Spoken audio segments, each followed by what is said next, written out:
Hi, everyone. Today is Saturday, November 23rd, 2024. Welcome. I'm Jeffrey Morgan, and this is a talk I host twice a week to discuss my experiences on the path of soul transcendence. This offering is brought to you by the Movement of Spiritual Inner Awareness with the encouragement and support of my friend John Morden, who holds the mystical traveler consciousness, which is the spiritual consciousness that allows us to do the work that we're doing here today. If you're new to the call, the format is simple. We're going to start by calling ourselves forward into the light, which is calling our awareness forward into the light of God that's already present. And then we're going to chant three Anai hues. Hue is an ancient name for God, and Anai invokes a quality of empathy and compassion. Then I'm going to play a video clip from my teacher, John Roger. And then I'm going to do a reading from the Sutta Nipada, sayings attributed to the Buddha. And then we can talk about whatever you would like. So, Ron, please call us forward into the light. My pleasure, Jeffrey. Thank you. Lord God of all creation, we come forward this morning and we ask, Lord, that each person here and everyone in this entire world cool down and move into a deeper place of loving.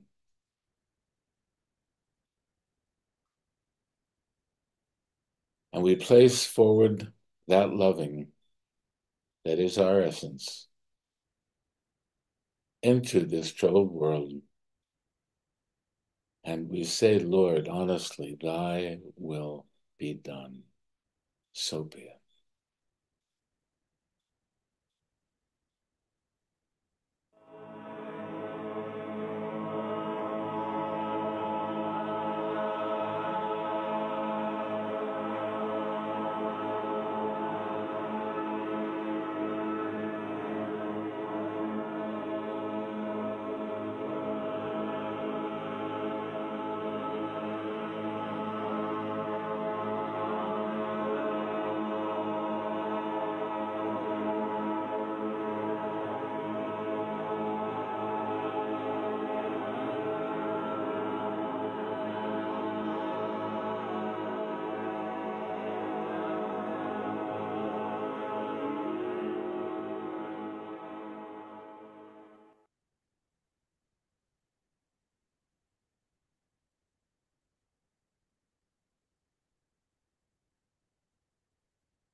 The best method to sit to do spiritual exercises is to take the thumb, plug it over the ear. Don't do this. Just listen and watch, huh?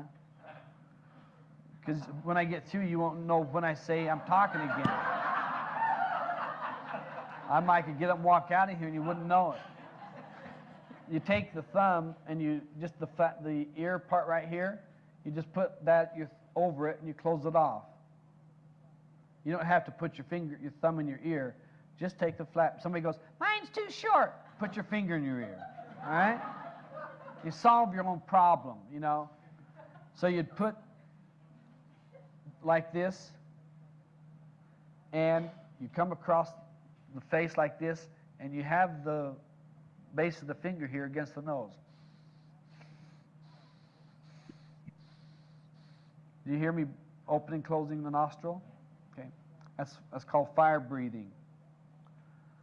So if we're doing it, then it's closed down. One thing you don't do is put pressure on the eye, because as soon as you do, you start to see geometric figures, light flashes, bulbs, all sorts of junk that are just your own bowl. It's your own stuff. Nor do you push on the side of the eye here, nor in the center here, because it'll let you see light flashes. In other words, you're lying to yourself. So you just cup it. Well, what happens is the energy field out of the hand is going to go into the eye. And it can produce wonderful, relaxed, healing I have a lot of people that have done this have said, "Good God, have been able to read things without my glasses for hours afterwards." Hmm. But if you do it, it would look like this.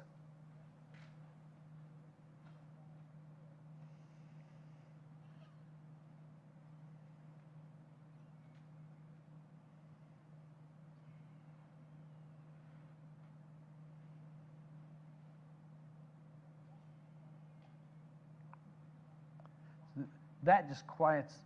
Did you notice the room got quiet? And all I did then was fire breathe, one nostril, the other. You could probably see me moving my fingers here. But you get to that you can actually do it internally. Breathe through one nostril, close it, and exhale out of the other one. Then breathe in through one. Then you can reverse it and breathe in through one side and exhale out the other.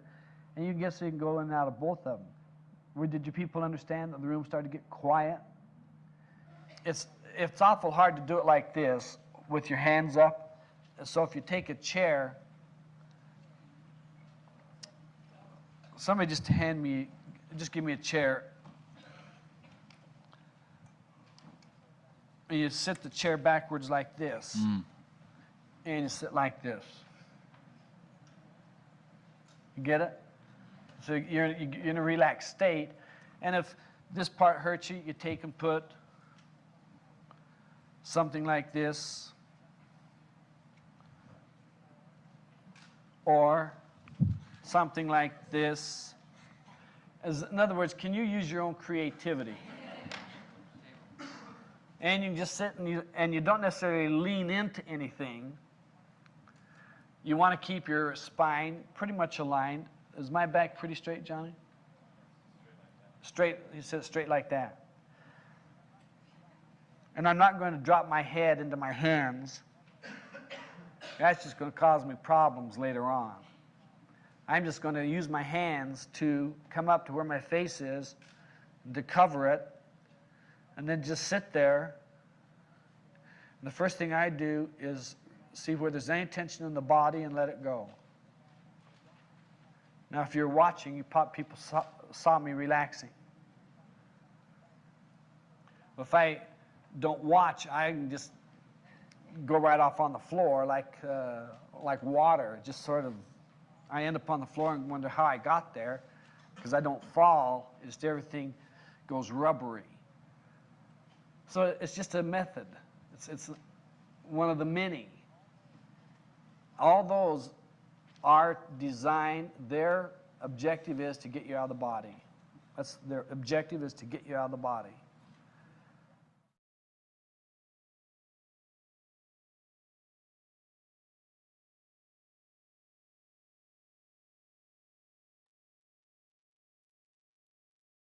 All right. This is a quote from the Sutta Nipata called the Discourse on Goodwill. And I think it exemplifies why Buddha Siddhartha Gautama was called the Christ of Asia. So, Discourse on Goodwill. May all beings be filled with joy and peace. May all beings everywhere, the strong and the weak, the great and the small, the mean and the powerful, the short and the long, the subtle and the gross. May all beings everywhere, seen and unseen, dwelling far off or nearby, being or waiting to become, may all be filled with lasting joy. Let no one deceive another. Let no one anywhere despise another. Let no one out of anger or resentment wish suffering on anyone at all. Just as a mother with her own life protects her child, her only child, from harm, so within yourself let grow a boundless love for all creatures. Let your love flow outward through the universe, to its height, its depth, its broad extent, a limitless love without hatred or enmity. Then, as you stand or walk, sit or lie down, As long as you are awake, strive for this with a one-pointed mind. Your life will bring heaven on earth.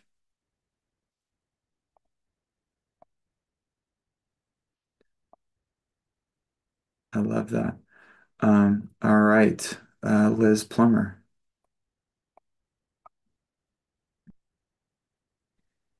Hi, Jeffrey. Thank you. I wanted to say before I started that I met your grandmother um, years ago. I came to Prana from Pennsylvania and couldn't find a job. So your mom hired me to sit with your grandmom or do things with her. And I remember her telling me about all the producers and the movie stars and it was my I was in awe coming from the country to hear all of that. I would like some help with my response inside or what's going on inside of me. Maybe I'm hoping you can tell me something I can't tell myself. And I can tell myself to calm down. I can tell myself God's in control. I can, a lot of teachings, a lot of tools. But since the election, I found I go into these places of almost terror inside. And when I go inside, I see this figure just standing there screaming in terror and unconsolable almost. And sometimes I can work with it, sometimes I can't.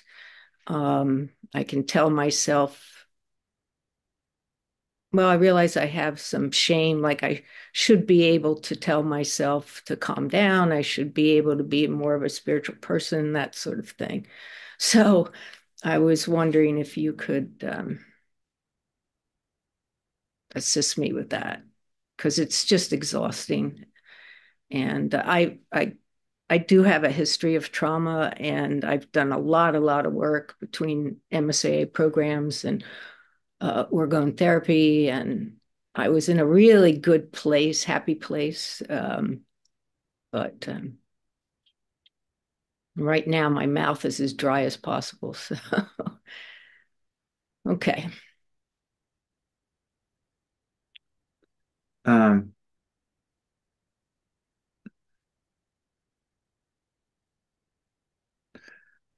I'd say human beings are, from where I sit, always in a negotiation with their addiction to control and need for security.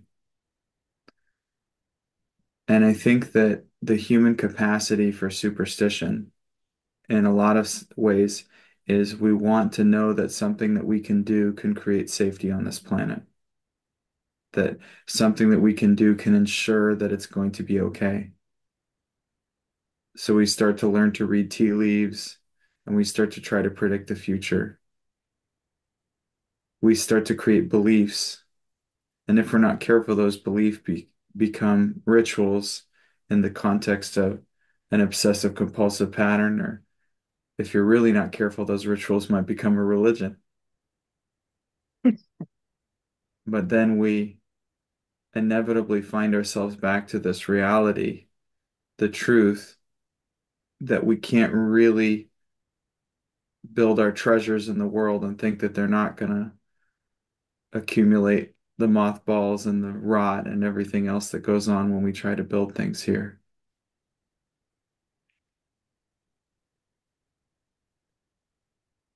It's interesting.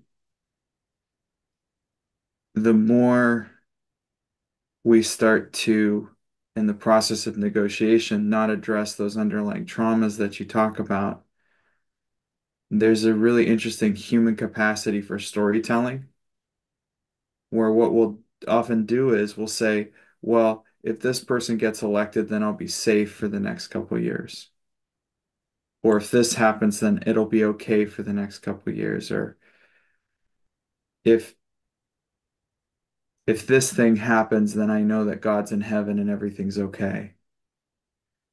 And all the things I just said, as much as it can be about an election, it can be about a job that you're trying to get, or it can be about how does my appointment with my doctor pan out. What we often do is we have this sense of terror and uncertainty. How do I know I'm going to be safe in the future?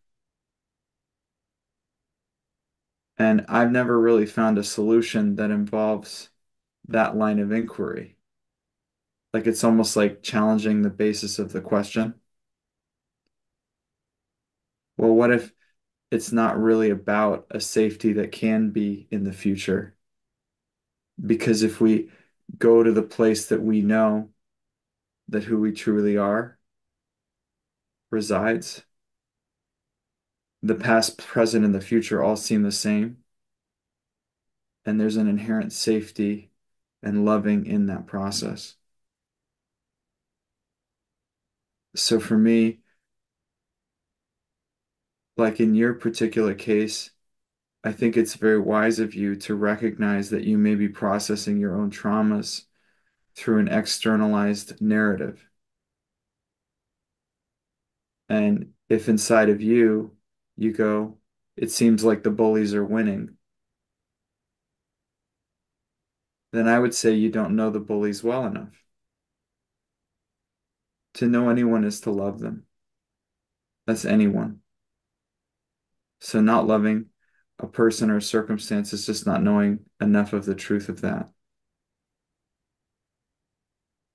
So in a sense, when we see a bully winning in the world, what we really have pain about is the bully in our own experience, the abuser, whatever it is, winning.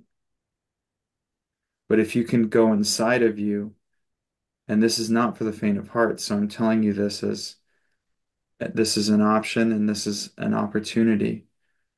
This is why I go inside with the support of my spiritual teacher in that process. And in that, the master consciousness that's within us starts to walk into that situation and starts to heal all that are involved. It probably would have been very easy for Jesus to be hanging on that tree and to say, wow, God just let it rip on these people. How could they do this to me? But he didn't say that. He advocated for them and said, Lord, forgive them, they know not what they do. If we were to take this moment, just this one moment,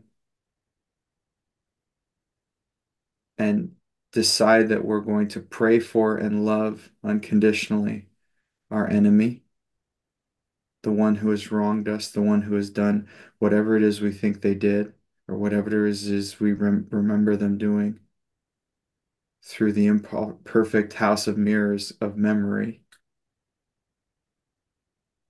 If we could just do that in this moment, the Christ is resurrected.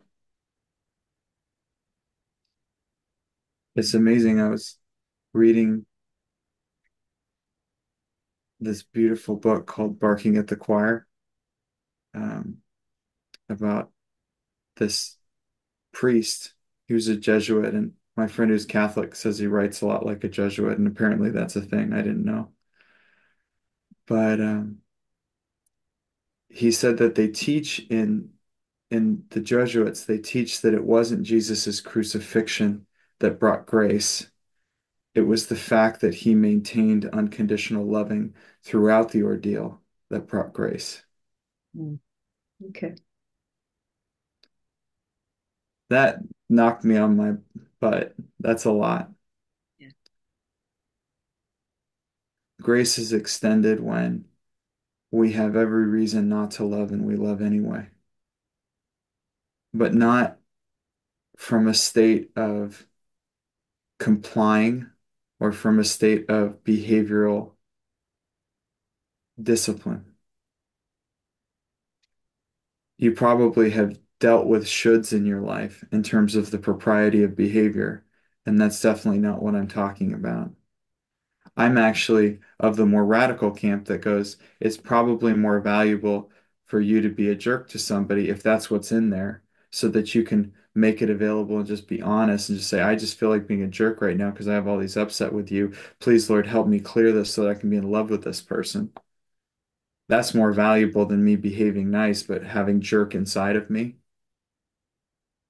So please understand when I talk about this loving, I mean it in an authentic way, more of a recognition of the ever presence of God. It's not that loving is about behaving or loving is about making someone feel good. Loving is itself a prayer that recognizes that God is that which is. It's participating in an infinite beingness. And if we can go into the caverns of the heart where we store all of the hurt and all of the upset, there's this radical point of view that says if you can really bring the healing in there, maybe even get to the point where you realize there's nothing to be forgiven. It's not a question of, it's like when we talk about forgiving and forgetting. I don't know if you've ever really had that experience, but for me, it's very much like I literally forgot why I had to forgive them. I forgot that there was even a wrong. I just see God there. I know that John Roger was once asked something like, is to err human? Yes. Is to forgive divine? And he said something like, only if you forget. Yeah.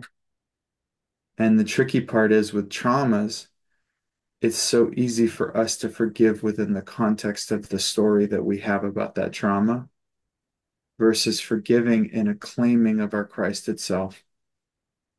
We forgive as the Christ, we forgive as the allness, the Alpha and the Omega, and we let go of the individuated perspective and see that there was nothing to forgive.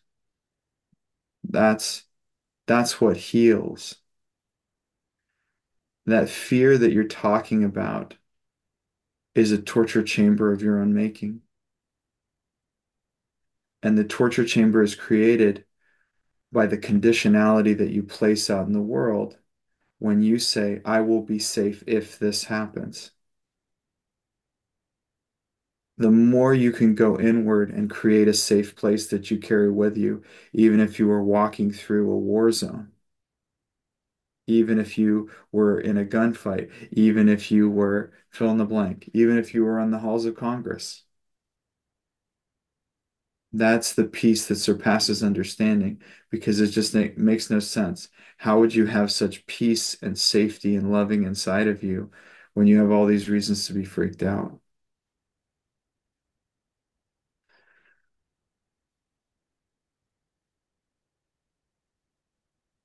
I love that you mentioned my grandmother, so I could just love her for a minute.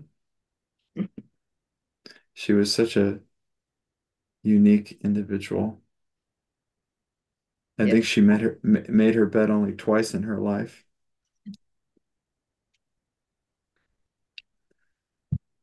but she was so full of loving and relished her bad habits.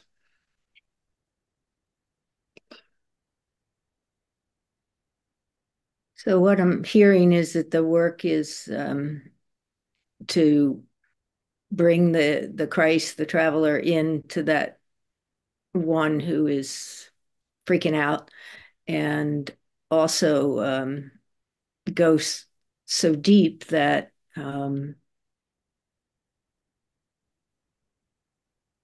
identify with the loving that is the Christ loving, and that will dissipate the fear. Um, I know I always admired Viktor Frankl, um, and yeah, I know part of me is sort of I'm hoping for a magic bullet and I can just go back to being happy. But you continually say and teach that, to bless what's going on so that this is part of our getting free. Um, Yeah, if you want, what is it? If you want to be with the one you love, love the one you're with. But I think the fear inside of you comes from a part of you that went through some trauma even before this time, before this body, Yes, and that's saw very and saw human brutality in a very direct way, we'll say. yeah. Yeah, that's yeah. So yeah, but you can bring the Christ, you can go in with the master, you can go in with the inner master into that context and still heal that as well. Yeah. We don't need to be all those people. We can just be God now. We don't need to carry with us all the suffering. Okay. Yeah, that's what I feel like I'm carrying. Yeah. Right. And you have to figure out what you're getting out of doing that. What Okay. is the story that's supported by that? Okay. And then you have to be willing to be born today. Okay. That's Do you good. understand? Yeah. That's so like I've worked with people who've had grudges with other people in their family. You know, it's not a Hatfield and McCoy type situation, but it's close. Uh-huh. And they were like, I'm just tired of it. I want to be done with it. I was like, then meet them for the first time tomorrow. Do you understand? Grace exists in that state of newness. It says, this is the first time I'm ever going to love you. And this is the most loving I've ever felt for another being. Understand? It's that radical presence. It's not the story. The story is what got you the scared person in the room. Right. So you got to figure out, how do you let go of your story and how do you step into a reality where you're born as the Christ today? Okay. Every day is Christmas. And I don't necessarily have to know how to do it. I just pray and It's ask. setting it's setting the intention with an absoluteness, and Hmm.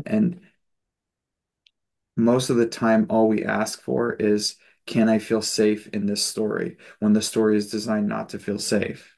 Okay, this is very So you helpful. start, you get what I'm saying? So you, in your sense, you're shooting very low. Right.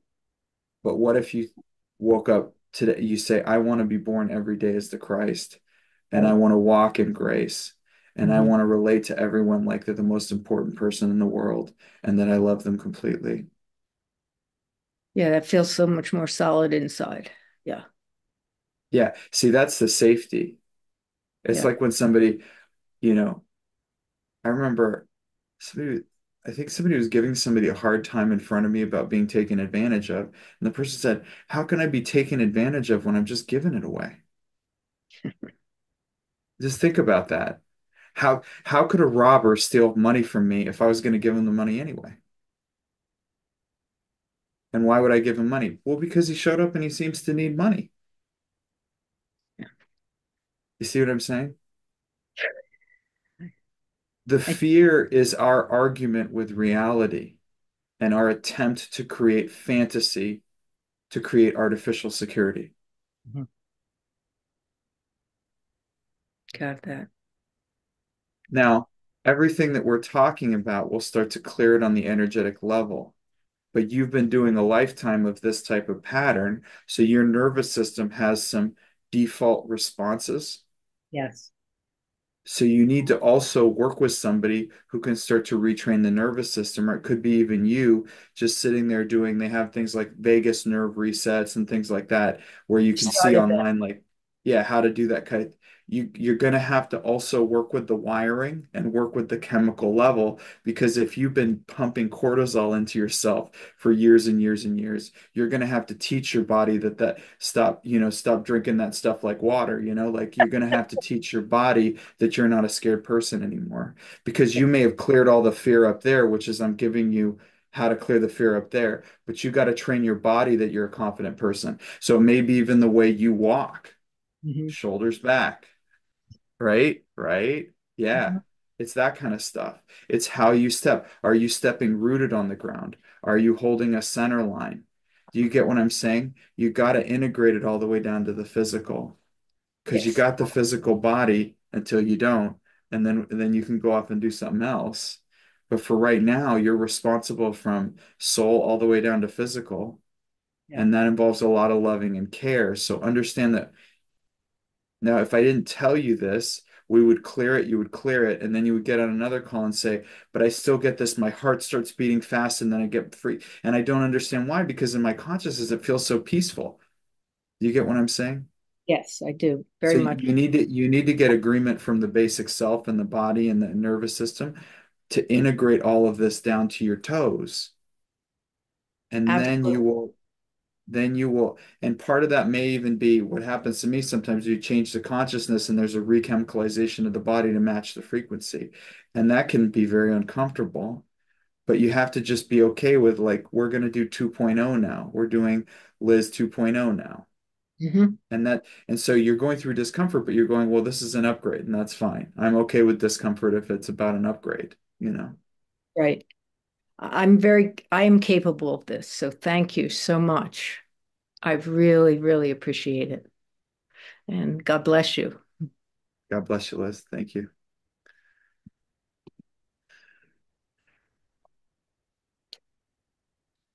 Okay. Uh, who hasn't shared? Has Karina O shared? I don't recognize that name. Have you shared? No. We'll go with Karina to Oof. start. Thank you, Jeffrey. Okay, my name is Karina. I want to share that I have been very intense dreams lately, and not lately, for a long time, but they stopped and they came back. I dream in colors. I always feel that I'm followed. I have to run, but at the same time, I feel I'm being taken care. It's like there is someone protecting me. So I wake up with pain in all my body, in my neck, in my jaw. Uh, Hmm. I get so stiff my body. The dreams are very intense. I did Yeah, everything. I did like a free handwriting. I asked for the light. yeah, I do exercises before going to sleep. But at the same time, I get so scared, but I feel I'm safe. I'm being taken care for three people, like three beings. I don't know who they are. yeah, But yeah. those are very intense. It's like I get up with pain in my body. What do you have any suggestion what I can do? Yeah, I do. Mm. I have some suggestions. So, firstly, understand. Well, from my experience, the mystical traveler does work with us a lot in the sleep state to clear the karmas. So if you're feeling protected, that's probably because you are, and you're just cleaning up a mess you might have made or an accumulation of stuff you've got in the unconscious or accumulation of karmas you have elsewhere, and you're clearing it through the experience through the mystical traveler working with a dream master, which is a blessing because it means you're not going to have to do that physically. So firstly, there's like a thank God in that. But in terms of the discomfort of it, for me, the more that I can cultivate a neutrality of consciousness in the daytime with everyone that I interact with, the more that I can, it's like I will often visualize almost like a fire, a swirling fire going around me, or I'll, visualize my consciousness being like a spinning prayer wheel that's spinning so fast it's like phosphorescent. And it's like the energies that come to me, I don't actually like try to like block them out. I just kind of swirl them up. I don't really, it's like I don't worry about it. I love it as soon as I see it, and that loving starts to dissolve it. So the more that I cultivate those practices during the day, and the more that I really ingrain that response in my consciousness. Now, granted, dreams can mess with us. We can even have experiences as other people. We can have experience in parallel realities. We can do a lot of stuff that will make it very hard to remember to do this. But the more that you cultivate an inherent hue in your consciousness, like a chanting that's automatic in your consciousness, even in the scariest, weirdest dream, your auto response is going to be chanting.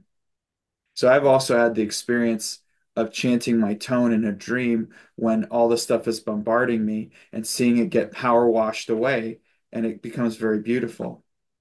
And sometimes the monsters that we see turn into angels in the same dream just by nature of that loving presence that starts to come forward.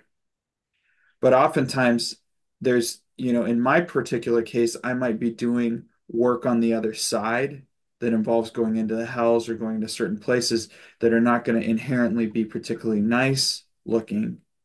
But at the same time, having that consciousness of neutrality, even if I'm interacting with a demon, I just go, light to you, my brother. I really hope that you find your way to a traveler and back to the ocean of love and mercy for the highest good of all concerned.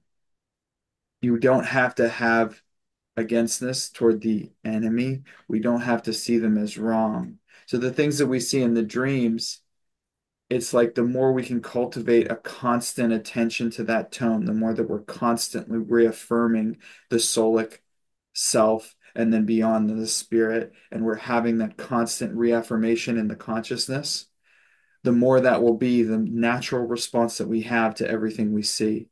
And likewise, understanding it's not about behavior because a lot of people treat exterior senses and exterior interactions different than interior interactions. Like you see this a lot. I'm sure you have friends or yourself that are a lot nicer to other people than they are to themselves. You see how it's like they're looking at the exterior as somehow more valid, more real, more important than the interior. But again, that's like I always talk about love and serve the one in front of you, but I include the inner environment in that process. So love and serve the one in front of me might be the weird image I see in my consciousness. And the more we can have an equanimity in approach and an ordinariness in approach, the more we'll find that that's just simply our natural response, even in a dream where there's a serial killer, even in a dream where there's a something. And that sense that you're protected is, again, that is actually how the mystical traveler works. It's like we work with the traveler, we won the lottery. So we're going to process enormous amounts of karma by any means necessary to get us back into the ocean of love and mercy that we're already there, but our attention is stuck in the transmigration and process of entanglement of karmas. So it's pulling our attention back into who we truly are, which is the soul and the spirit and into God.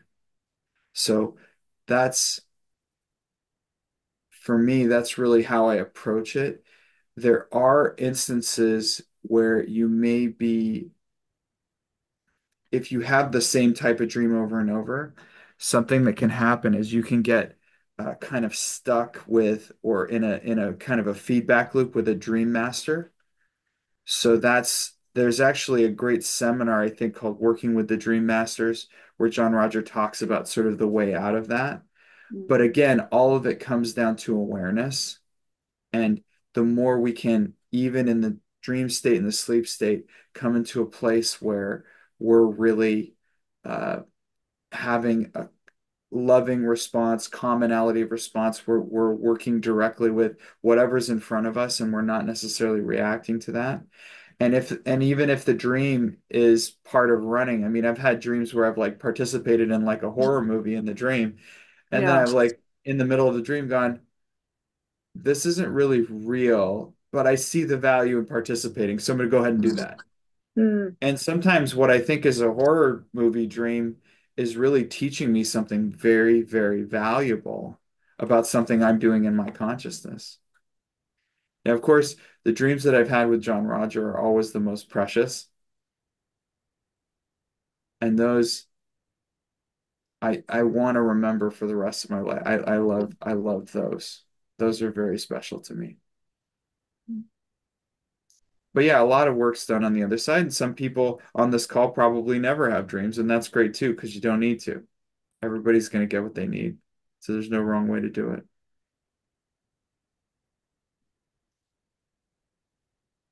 Thank you. Anything else? Good? No, thank you so much.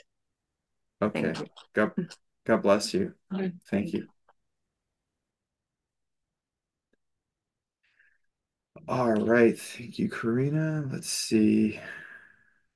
Everybody else, I think, has shared before, right? Okay. Yes. All right, we'll go in order then. Linda. Thank you, Jeffrey. So many of the people have shared what I've been going through lately. I'm having a conflict with my neighbor. And not only do I not love him, but I actually came home the other day screaming, I hate you, I hate you. It's a terrible feeling. And I've had a lot of trauma in my life too. So it's probably what you said about processing old stuff. I don't know. But I feel like my home is being threatened. I don't feel safe living here with him. Just a lot of, I guess, storytelling. But I could really ask you for whatever assistance you can give me to clear this, or at least take the lesson and not the take the information and not the lesson, because I really want to not have to go through this, or whatever. Yeah. Yeah. Yeah. So I'll just say what's coming forward. So after things happen, do you have a tendency to focus on how difficult it was or how easy it was? I think I know the answer to this question. Yeah, I don't know. I think both, depending. There's times when I feel like I'm just being so under grace and so guided, and the intuition comes forward so clearly. I just feel like I'm being led through my life in a miraculous way. And then there's other things, I look back and go, oh my God, why didn't I call the police? Oh my God, why did, What just all this stuff. what's your favorite type of humor? What kind of Dark, jokes do you dark like? You like humor, dark humor, sarcastic humor. like super inappropriate jokes kind of stuff. Yes. That's Yes. awesome. I really love those jokes too. Have you ever tried just like sitting down with some really inappropriate humor and reading it? Like when you're really upset about like, oh, my space is not safe and the whole thing, just start reading like the dirtiest jokes you can find. Well, it's not dirty jokes. It's Sure, the darkest jokes, the most non-PC, whatever it is, whatever you like, whatever's your flavor, but those jokes that make you laugh for no reason. yeah. I want to bring up something. I was with my father, and he was very close to my oldest sister. And she and I had an argument, and she was obviously wrong, but he took her side, and which he always did. And we were in the car, and I started screaming at him, I hate you, I hate you, I hate you. He was like 75 years old. He was skinny, he was dying of lung cancer. And I was screaming, I hate you, I hate you. And I rolled down the window. I started spitting out the window. I felt like I was so full of hate. And he opened his window and he started spitting too. And at that moment, I just loved him so much. I thought he was so adorable. And so it's like I went through the top of my hate and came out the other side in loving. And that experience stayed with me. I took care of him before he died. I learned a lot about him. Yeah, so His, you know what I'm talking about. You know the energy I'm talking about. yeah, When you're like soul to soul, I remember I was in this really terrible, I mean, come to think of it, I was like looking back at all the ridiculous things that happened to me when I was in jujitsu, and I've told other stories from it. But I was throwing this, I think it was about 380 pounds, and I was throwing him. And I don't know if you've ever thrown somebody who's 380 pounds, but like if they decide they're gonna ball in a strange way, that's what they're gonna do. And there's really nothing you can do about it. It's kind of like where does the 5,000 pound gorilla sit? Mm-hmm. Anywhere it wants to. Yeah, exactly. Exactly. So this guy fell through my knee, which was not a fun experience, just in case anybody was looking to try that. And it was just this whole thing. Like I was supposed to become a black belt. It was delaying the process. There was all these things, and I went to the hospital. I was in a knee immobilizer, the whole thing. And I was really heavy about the whole thing and upset about how the situation went and the whole. And I didn't blame him. I kind of blamed the teacher, because the teacher wouldn't really let him train because he was so big, so he didn't really know better. And like, anyway, I had this dream where I was floating in space, and there he was.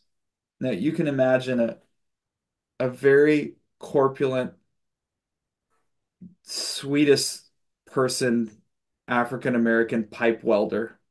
Like he was big. And when I say pipe welder, I mean he was in these giant like petroleum pipes, that are as big as a person, like welding that stuff shut. And that's who had fallen through my knee. And I was in that dream with him, and I was telling him about all the stuff in my life that was like not working. Just all this, it's like it was just, oh my God, this is all the drama right in front of him. And I was like, and part of that is you fell through my knee, you fell through my knee. And then he looked at me and he just starts laughing. Like he was like laughing at me. And I laughing in his shape, it was kind of, he was bouncing, which made it even more like it was like laughing with his whole body kind of thing, you know? And and I looked at him and I kept saying, "What are you doing? Like I'm telling you about all this serious stuff and you're laughing." No, no, no. But then he starts laughing and all of a sudden I start laughing. And I can't stop laughing in this dream. And we're both just sitting there bouncing in space, laughing about my drama. And I woke up laughing. And it was so strange. I I experienced such lightness about my life. For days after, I couldn't get serious about anything. I mean, I tried and I just kept making inappropriate jokes about things. And it felt like there was some kind of grace extended. And sometimes grace is extended when it's almost like you zoom out of your life and realize the dark comedy of it. And you're like, wow, if this was a sitcom and I was watching myself and my crazy neighbor, I would be laughing kind of like it's like I hate to admit that I would be laughing at this, but I would actually there's some funniness here. Like you don't like it from the individuated self, from the personal ego, all of that. But from the soul, you probably find this all very, very entertaining. So there's a way in which you can bring that humor, exactly what you described with your father you can bring into all your heavy relationships, in my experience. People who used to piss me off really bad, I find them so funny. I used to get so triggered by this one guy's anger, and now every time he gets angry, so it's like the color of his face makes me giggle. And I'm trying to be serious. It's like I'm trying to be engaged with him. But for whatever reason, that shade of pink just makes me giggle. And I don't know why. It's like JR talked about just repeating the word rope over and over and over again. Like if you just say rope, rope, rope, rope, rope, you just start laughing. But there's so many ways that when you start to laugh, you start to shake off the accretions and all the stuff in your field, and you start to realize how small this is in the larger scheme of you going home to the heart of God. And you start to realize that this next door neighbor is probably someone you had executed in a past life. And so you look at the totality and you go, huh, well, all things considered, I get why he's behaving this way. I'm gonna bring some loving. We're gonna clear it. We're gonna let it go. It's gonna be fine. We're gonna get through, or I'm gonna walk through this. But You it's know, like I've had so many times where I had a righteous position with my boss at work, and then I would be flashed into the past life that actually led to this, and I go, oh, I definitely had this one coming. Yep, this one was mine.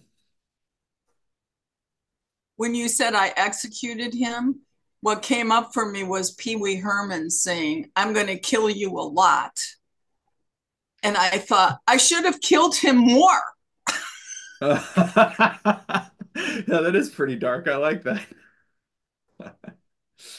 Come on, that's funny. That's Yeah. funny. That's funny. I think there's nothing. I think any humor that leads to loving. I mean, it's funny. Like you find that these comedians are not necessarily happy people, but getting people to laugh and laughing with them is like their medicine. It's like gets them out of the depression or whatever they're dealing with. That's why when other comedians start to get canceled for stuff that they say that's inappropriate, like I was watching Jon Stewart the other night, and it was this whole thing about like the Trump's final speech and the things said about Puerto Rico and how that, comedian was getting canceled. And he was laughing and he's like, don't cancel him. That was it was kind of funny. Like he politically he doesn't agree with any of that. He thinks it's horrible, but comedians know that other comedians are trying to help people heal. Laughing helps people. It Mm-hmm. helps us it helps us understand that we're human. It helps us be okay with that. Because being human is utterly ridiculous. I do so many ridiculous things on a daily basis. Like if I just stop and think, why did I do that? It's like the Three Stooges over and over and over again, you know? And we're just sitting like, and that's okay. That's actually the point. That's actually the point. So it's like you go, oh, why is this horrible guy next door to me interfering with my life? No, the punchline is that is in fact your life. He's part of that. That is the point. The point is not to avoid the karma like that. The point is to participate with it and to clear it through the grace of loving God Mm-hmm. and to have fun with it. God, you can laugh so hard at the ridiculousness of your karma. Lord knows I do. And I get way too serious. My wife was trying to tell me that she was using the wrong French word. I was like, what the hell are you talking about? But eventually we finally like looked it up on ChatGPT and it was like, you get offended easily. And I was like, I do not get offended easily. I'm so offended by you saying that. And it's like, it's hilarious. Come on. We all have our shit. We're all a mess. Isn't it just beautiful? Isn't it just wonderful how messy we are? When I was It young, is it is my the boyfriend point. accused me of having PMS, and I started screaming at him, "How dare you!" And in the middle of screaming at him and You're berating like, him, oh wait. yeah, Oh wait. well, maybe that's what this is. That's so funny. So I had I had a friend and yeah, anyway, I was just thinking of something not PC too. But I had a friend who was actually in AA and he called to apologize one time and he said my I just called because I spoke to my sponsor and he says I'm really sorry. yeah. And it was like it's like when somebody says to you not to be an asshole or anything or like I'm not, I'm not being mean or anything, but like whenever they add that like preamble, you just stop listening, just like end the conversation, bail out, pull up. Like they're about to say something real shitty. Just hang up. Just hang up at that moment. Not to be a dick or anything. Oh, I won't let you. Done.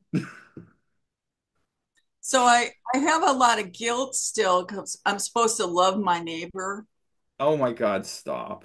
Oh, how do I get rid Don't of? Just stop stop. shooting. Stop shooting yourself. Okay. Start loving the fact that you're not loving your neighbor and dialogue with the part of you that's not loving your neighbor and figure out why. Be honest with God and say, I don't know how to love my neighbor. But then also be honest with God and say, Lord, please show me how to love this person. I don't have the instruction manual. I haven't figured this out. I don't know the password. Please, God, help me because I only want to love this person because I know you are them too.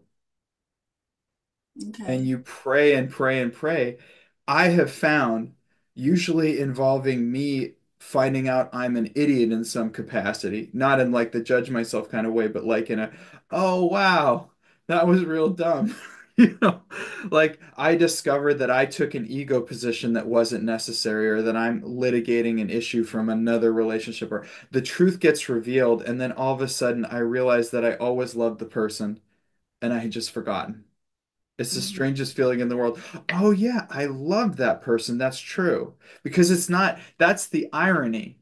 It's really not about finding out how to love people. It's actually remembering that you already love them anyway. You just Mhm. forgot. I Mhm. know it sounds ridiculous, but when it hits me, when the spirit comes in, it's always that. It's always that. Okay. It's like, oh yeah, that person's God. I love them. That's true. It's Mhm. not performance art. It's not, oh, I'm going to be nice to that asshole because, Jesus said, love thy neighbor, so I won't tell them what I really think of them. That's not it. That's not it.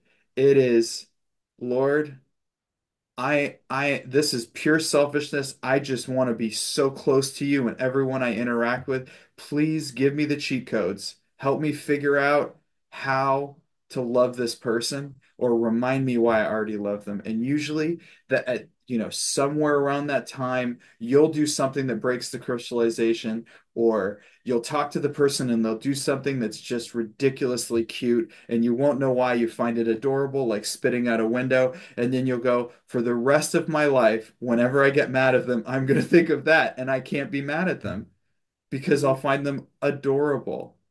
Or they'll Mhm. tell you a story. Like I can tell you, like I people that I didn't know and thought was really annoying, I'll do something like a gesture of unreasonable loving. And then all of a sudden they'll tell me that they donate blood every Veterans Day and leave 500 flags by the graves. And I realize they're one of the nicest people on the planet and that they wrap presents for kids. And it's like, I don't care that you're a jerk in the office. You're clearly doing something right. And then it's like I don't know that person that I used to dislike anymore. I just see the person who puts 500 flags next to the graves and donates blood and wraps presents at Christmas. That's all I see. And I've met people doing service work out in the world, and the second I see them and because people show their true self when they serve, and that loving beingness comes out, and it's like you become family. You could spend 4 hours with somebody serving, and it's like you've known them for 20 years. You'd do anything for them because you see them in that. And everybody's that. Everybody's capable of that. I have so much evidence that people are already the beloved. I just forget that. Mhm. It's just my silliness. And the thing that clears the silliness is to laugh at it. Because getting heavy about it and telling a story about how heavy it is about it just gets you more heaviness. That's why Mhm. I'm saying dark humor is better. You know what I mean? Like Yes. what you just said about the PMS story. That's a great story. That is a really good story. It's like me saying, "No, I'm not sensitive. You offended me when you said that," and you're like, "Oh, got it. I'd be Yeah. sensitive." Or like the guy who says, I know that guy is an alcoholic because every time I go to the bar, he's there. Exactly. So I just want to mention one more thing. A lot of what triggered me about him was all the meth using, the drug using, and having a stream of druggies come in and out all night long at his grandma's house where he lives. And I just feel all the toxicity of that. And I just want to protect myself from that. Um, Yeah, I mean, look, call the cops if you need to. There's practicality on the 10% level, but in terms of you feeling safe or unsafe, that's you with you. That's what okay. I'm saying. If you can still you can call the cops if that's what you get inside to do, but you don't have to go into I'm not safe anymore. Okay. Now, I actually need to pause pause our discussion and say thank you, and because I actually need to make an announcement. So everybody stay on the call. I'm going to make an announcement because I'm on the board of Insight and I need to do something Insight related for just 1 minute. So I love you. Have a wonderful day. And we're going to post something in the chat.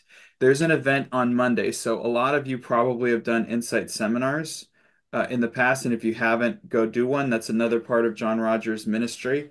Uh, on Monday, there's going to be an event. We're launching an online community platform called Insight Connect, and we would love you to come to that event. Joey, the CEO of Insight, is going to be speaking.